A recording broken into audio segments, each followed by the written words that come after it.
காட்சியிலிருந்து break இல்லாம வண்டி ஒரு மணி நேரமா பிரேக் இல்லாம வந்த வண்டி எப்படி இருந்துச்சு? ரொம்ப நன்றி ஐயா, எங்க உயிரை காப்பாத்திட்டீங்க.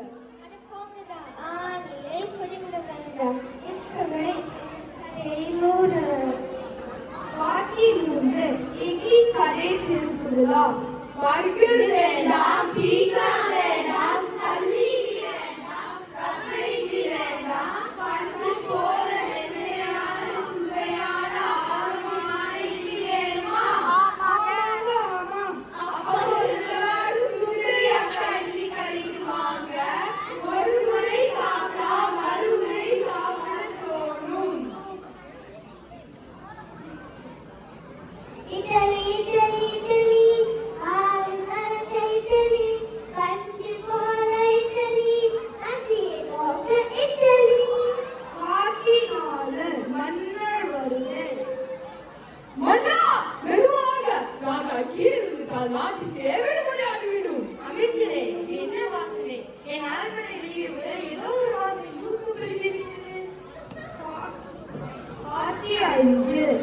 இட்லி அறிமுகம் மன்னா, அதுதான் கலக்கல் நடுவும் இட்லி கொள்ளு சுந்தர காய்ச்சி கடை. இட்லியா இது கண்டிப்பாக எல்லாம் வராது சாப்பிட்டு போங்க. இந்த இட்லி பார்த்தா அதிக குழுமையாகும், உடல் வலிமை தரும், முகம் மகிழ்ச்சி ஆகும். சீனதேசத்திலிருந்து கூட இந்த இட்லி வாங்கி வருகிறார்கள் மன்னா. அப்படியா? எனக்கு 6 கிலோ அறிவு. ஓ இல்லை இல்லை, எனக்கு அந்த இட்லியை உடனே வர சொல்லுங்க. இட்லி இட்லி இட்லி இட்லி பஞ்சு போல இட்லி பசியை போக்க இட்லி. காட்சியாறு இட்லி கொண்டு வருதல் மற்றும் செய்முறை. அண்ணா 6 இட்லி அமைச்சு ஆட்டுக்கறி குழம்போட கலந்து பயங்கரமா வச்சுக்கிறோம். இன்னைக்கு ஒரு புடி பிடிக்கிறோம். ஒரு புடியா? எதை பிடிக்க போறீங்க? அண்ணா இது ஒரு பேச்சு வழக்கு. இந்த இட்லி கையாள்றது ஒரு கலை. ஒரு கை உளுந்து 4 கை அரிசி ஒரு மண்பானையில் போட்டு ஒரு முழு இரவு ஊற வைக்க வேண்டும். பிறகு ஆட்டுக்களும் போட்டு குய் குயின்னு அரைக்க வேண்டும். வீக்குயா? இது என்ன மாவரிக்கிற சத்தமா இல்ல வண்டி சக்கர சத்தமா? ஒழுங்காக சொல்லு.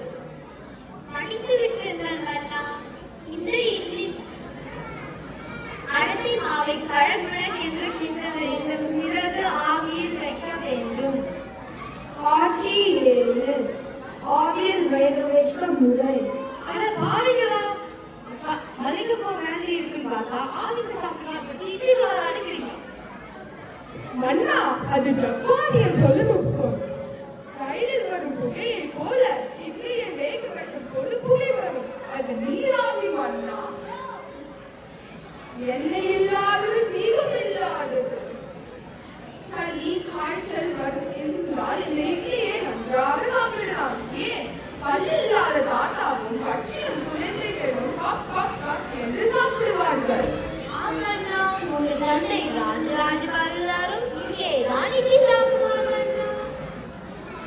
காட்சி 8 இட்லி பேர் விளக்கம். இதற்கு ஏன் இட்லி என்ற பெயர் இருக்கிறீங்க? என் பெயரை வைத்துக்கோமே. இட்லி என்றால் இக்கடை, இட்லி என்றால் ருசிதானி. இந்த ரெண்டு கலந்து இட்லி என்று பெயர் வைத்தோம் மன்னா. அப்படியா? உடனே தக்காத்தை அமைச்சரே மன்னா, நேற்று விளையாட்டு எல்லாமே எடுத்து விட்டீர்கள். அப்படியா? காசாக இட்லியே போதும். இந்த இட்லி என்ன பஞ்சு விட்டையா இல்ல பஞ்சு விட்டையா? என்ன ஒரு நன்மை? இது நம்ம சுந்தையாக்கா இட்லி கடையின் மகிமை. உங்க எல்லாருக்கும் என்ன வேணும்? இட்லி வேணும். எப்படி வேணும்? பஞ்சு போல வேணும். அப்போது நம்ம சுந்தையாக்கா இட்லி கடைக்கு வாங்க. ஒரு தட்டு இட்லிக்கு ஒரு குண்டா சாம்பார் இலவசம்.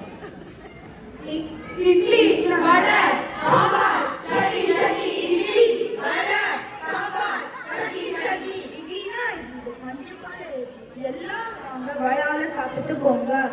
நன்றி, வணக்கம்.